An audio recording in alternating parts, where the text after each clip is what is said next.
पहला पेतरुस अध्याय 5 वचन संख्या 2 और 3।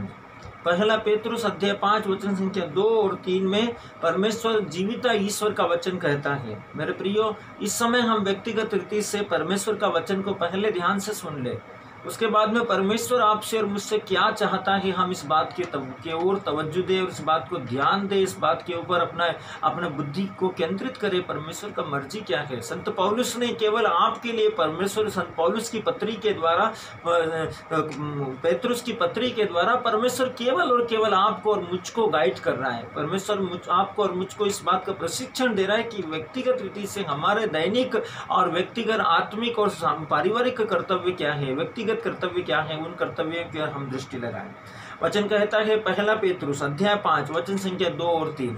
वचन में लिखा है आप लोगों को ईश्वर का जो झुंड सौंपा गया है उसके चरवाहे बने, ईश्वर की इच्छा के अनुसार उनकी देखभाल करें, लाचारी से नहीं बल्कि खुशी से, घिनौने लाभ के लिए नहीं बल्कि सेवा भाव से, अपने सौंपे हुए लोगों पर अधिकार जताकर नहीं बल्कि झुंड के लिए आदर्श बने। Hallelujah, hallelujah, hallelujah. मेरे प्रियो, परमेश्वर का सर्वशक्तिमान ईश्वर का वचन ये किसके लिए है? ये वचन है कलीसिया के लोगों के लिए, चरवाहों के लिए। परमेश्वर इस बात को बोलता है कि चरवाहे कलीसियाओं के लिए किस प्रकार का मनोबल धारण करें। देश के अगवे, हमारे जो लीडर हैं, हमारे जो अगवे हैं, हमारे जो प्राइम मिनिस्टर है, प्रेसिडेंट है, हमारे जो सीएम हैं, हमारे जो भी मंत्रीगण हैं, जो भी अधिकारी है, जो आईपीएस अधिकारी है, जो मजिस्ट्रेट है, जो उच्च पदों पर आधारित है, बैठे हुए हैं, परमेश्वर ने जिन्हें चुन लिया है इस पूरी दुनिया में से इन कामों को करने के लिए, परमेश्वर के महान कामों को करने के लिए, ताकि समाज के अंदर, राष्ट्र के अंदर शांति की स्थापना हो सके, न्याय की स्थापना हो सके, लोगों के बीच में आपस में समानता की स्थापना हो सके, सद्भावना, प्रेम और एकता की स्थापना हो सके और सब लोग शांत तथा निर्विघ्न होकर जीवन जिए।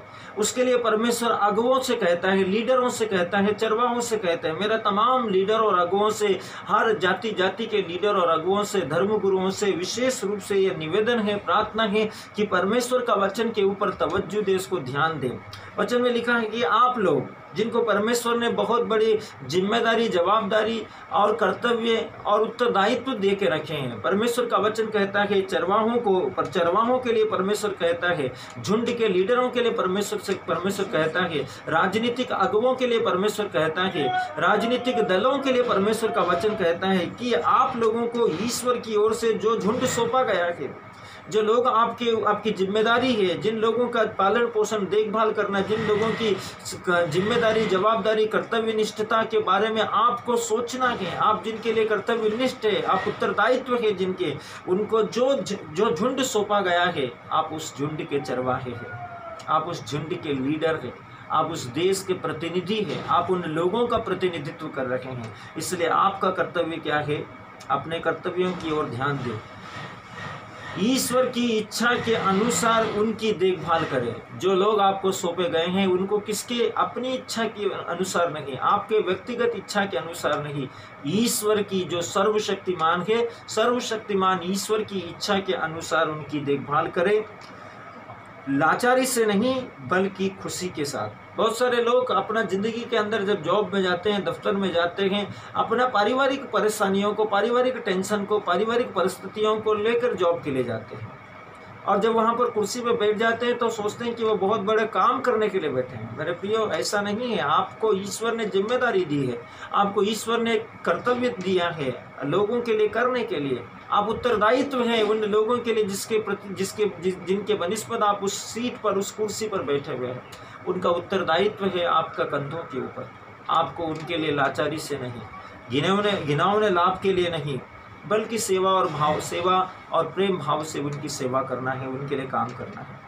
अपने सौंपे हुए लोगों पर अधिकार जताकर नहीं। जो लोग आपके अधिकार में हैं, आपके अधीनस्थ के, जो आपके हाथ के नीचे काम करते हैं, आपके अधिकार के नीचे के, आपके पावर के नीचे हैं, उन लोगों पर अधिकार जताकर नहीं, उन पर हक जताकर नहीं, उनको दबा कर नहीं, उनको धमका कर नहीं, उनको सता कर नहीं, उनको मजबूर कर नहीं, बल्कि खुशी के साथ में उनके लाभ के लिए आपको काम करना है, ताकि आप झुंड के लिए देश के लिए, अपने लोगों के लिए, समाज के लिए, समाज के लोगों के लिए, राष्ट्र के लोगों के लिए, अंतर्राष्ट्रीय स्तर पर, विश्वीय स्तर पर, वैश्विक स्तर पर एक आदर्श बने, एक ऐसा आदर्श बने जिसको देखकर लोग अपने दांतों तले उंगलियां चबा दें। मेरे प्रिय, परमेश्वर ने आपको ऐसा प्रशासन के रूप में, ऐसा प्रशासन का प्रतिनिधित्व करने के लिए चुना है कि आप किसी लाचारी से नहीं, किसी मजबूरी से नहीं, बल्कि एक आदर्श के समान, घिनौने लाभ के लिए नहीं, किसी छोटे मोटे मतलब या स्वार्थ के लिए नहीं, बल्कि अपने जिम्मेदारी, अपनी जवाबदारियों, अपने कर्तव्यों का, अपने उत्तरदायित्वों का एहसास करते हुए जिन लोगों के प्रति आप उस कुर्सी पर, उस सीट पर जिनका प्रतिनिधि के रूप में आप बैठे हैं, उनके लिए आप आदर्श बने, उनकी सेवा करने के लिए। आप उनका स्वामी नहीं बल्कि उनका सेवक है।